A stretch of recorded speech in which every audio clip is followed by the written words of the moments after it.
सबसे बड़ी बात तो जब ये आई थी तब 25 यूनिट इंसुलिन पे थी, 14 सितंबर को आई थी। अब 0 इंसुलिन पे है, इंसुलिन छूट चुका है पूरी तरह से। Diabetes and chronic kidney disease की पेशेंट थी, diabetes and chronic kidney disease. तो डायबिटीज अगर बिना किसी दवाई के इंसुलिन की अगर नॉर्मल आ जाए तो डायबिटीज थी बोलना पड़ेगा, है बोल नहीं सकते फिर। और तब उनको स्वेलिंग थी, सूजन थी, जो क्लासिक सिम्टम है डायबिटीज का, मैंने आपको बताया भी था, वो अब नहीं है।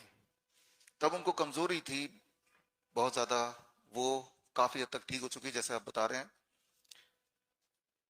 क्रॉनिक किडनी डिजीज में एक सिम्टम है, क्लासिक सिम्टम है, जिससे आप अनुमान लगा सकते हैं कि ये डिजीज आपको है या नहीं है। ब्रेथलेसनेस, सांसों की तकलीफ। कारण ये कि जब आपके पानी में, बॉडी में पानी भर जाता है तो आपका लंग, आपका हार्ट, वो सब भी उसमें जोर पड़ता है। और जब उसमें जोर पड़ेगा तो सांस लेने में तकलीफ होगी, हार्ट को काम करने में तकलीफ होगी, तो आपको कमजोरी महसूस होगी। और जब पानी भरेगा तो सूजन भी दिखेगी, यानी कि आप बोझ उठा रहे हैं, वो बोझ जो आपके बॉडी से बाहर होना चाहिए था। लेकिन ये सब तब था जब आप आई थी 14 सितंबर को, लेकिन आज ये सारी चीजें नहीं है। तो ये बड़ी बात है, राइट। तो अभी तक सिर्फ 10 दिन ही हुए हैं या उससे भी कम हुए हैं, और उस 10 दिन में ये उपलब्धि है। हमने देखा किसी को 2 दिन, किसी को 3 दिन लगते हैं, किसी को 10 दिन भी लगते हैं। लेकिन अगर 10 दिन में भी अगर ये उपलब्धि है तो 10 दिन तो ठीक है, कोई ऐसी बहुत लंबी चौड़ा बहुत समय नहीं है। रचना, रचना जी यहाँ पे हैं। फिर CKD, chronic kidney disease and hypertension, दोनों ही था, या जिसके लिए आई थी 17 सितंबर को। नींद आपकी अच्छी हो गई है, एपिटाइट आपका इंप्रूव हो गया है, और मेजर सिम्टम भी पहले ये था, और जिसकी वजह से आप डिस्टर्ब थी। देखिए, नींद से सब कुछ जुड़ी है, जो कि कल आपने सुना भी होगा सुबह वाले वीडियो सेशन में।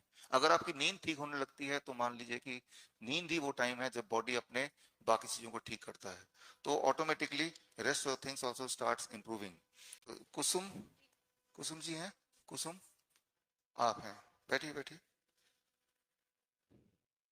देखिए, ये आपको समझना होगा सबको, इनके उदाहरण से आपको समझाना चाहता हूँ। कैंसर, लिवर कैंसर की पेशेंट हैं, 15 सितंबर को आई थी, और इसमें पेन था पेट में। पेट में पेन जो सबसे बड़ी समस्या है, बर्दाश्त नहीं होता ऐसा पेन, लेकिन अब आपके सामने बैठी हुई हैं और उनका पेन इंप्रूव हो चुका है, तो ये एक अच्छी बात है। लेकिन कुसुम जी का अभी फीवर अभी भी है, पैच लगाया हुआ है। हाँ। 98 फीवर, फीवर तब भी था, और फीवर कम तो हुआ, लेकिन फीवर आज आज भी है। यहाँ एक इंपॉर्टेंट पॉइंट आपको मैं बताना चाहूंगा। फीवर मतलब हाई टेम्परेचर, हीट, है ना। कल मैंने बताया था हीट एज मेडिसिन, है ना, हीट एक दवा है। और आपने देखा कि कैंसर के केस में, सॉरी, आपने देखा कैंसर हो, हार्ट डिजीज हो, किसी भी चीज में हीट अगर देंगे तो हम ठीक होने लगते हैं।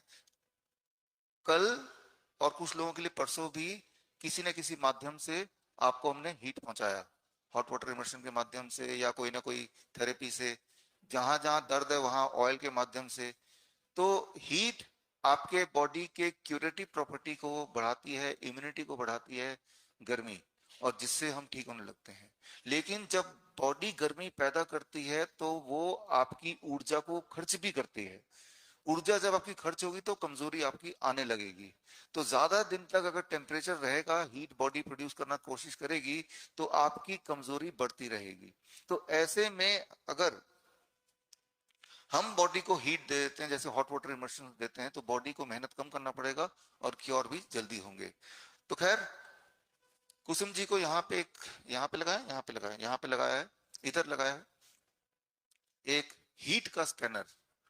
उनकी टेम्परेचर 24 घंटे कैसे रहती है, वो टेम्परेचर की रिदम कैसी रहती है, उसको समझने के लिए दो तरह के स्कैनर आप सबको लगाए हैं। इंसुलिन डिपेंडेंट पेशेंट को एक स्कैनर लगाया है हाथ में, बाजू में, वो है कि ब्लड शुगर कैसा रहता है।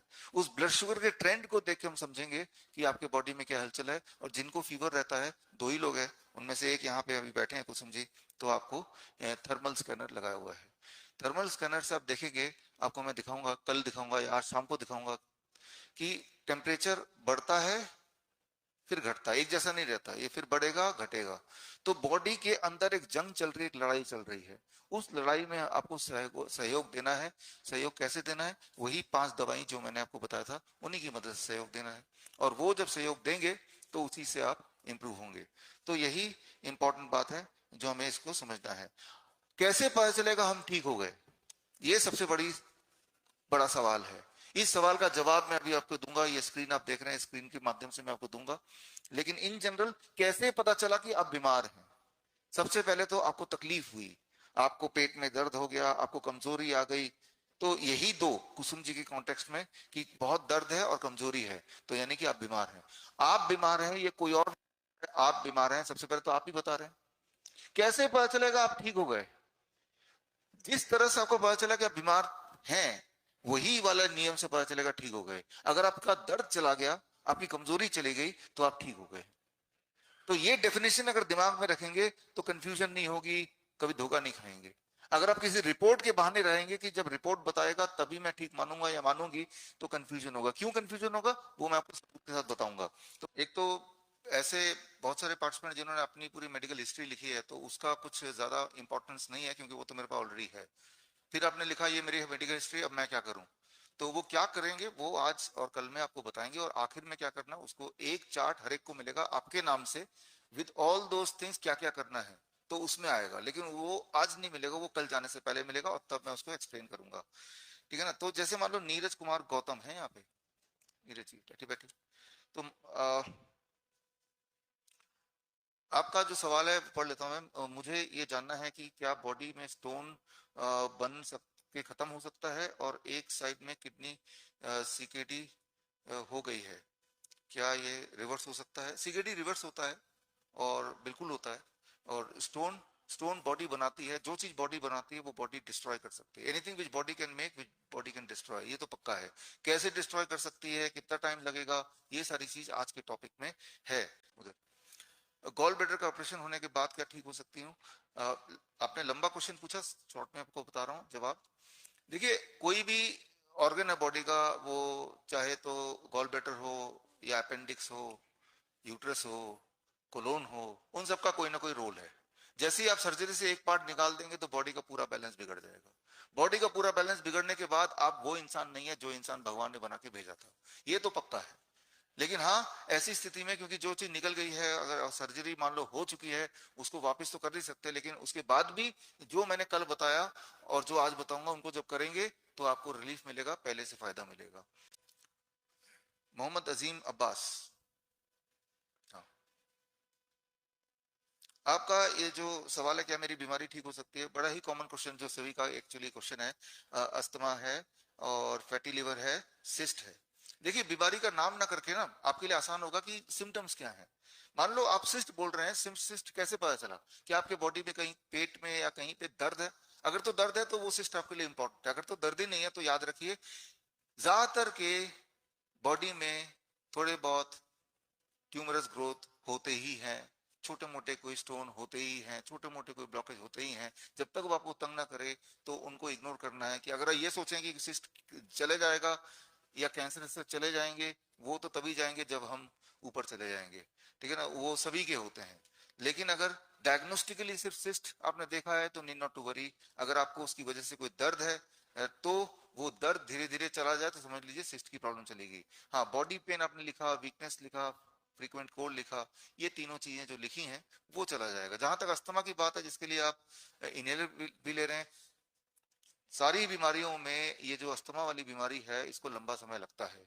इसको कभी कभी 1 साल भी लगता है ठीक होने में, जो चीज हमने बताई है। यहाँ पे आपको थोड़ा पेशेंस दिखाना पड़ेगा, डिपेंडिंग ऑन क्या इतिहास है आपका। यहाँ पे थोड़ा सा आपको पेशेंस रखना पड़ेगा। रमेश कुमार यहाँ पे हैं। हाँ, डायबिटीज में पेशेंट को क्या क्या नहीं खाना चाहिए? दो ही चीजें हैं, कल मैंने बताया था वैसे तो। दो तरह के खाना है, एक गॉड मेड फूड, एक मैन मेड फूड। जब भी आप कुछ खाओ, क्या ये इंसान ने बनाया है? ब्रेड है, बिस्किट है, राइट, चीनी है, केक है, नूडल्स है, राइट, तो आप उसको अवॉइड करो। जो भगवान ने बनाया है प्लांट बेस्ड, उसको बिना ज्यादा छेड़े अगर उसको खाएंगे, that will be helpful, right, तो वो ज्यादा आपके लिए हेल्पफुल होगा।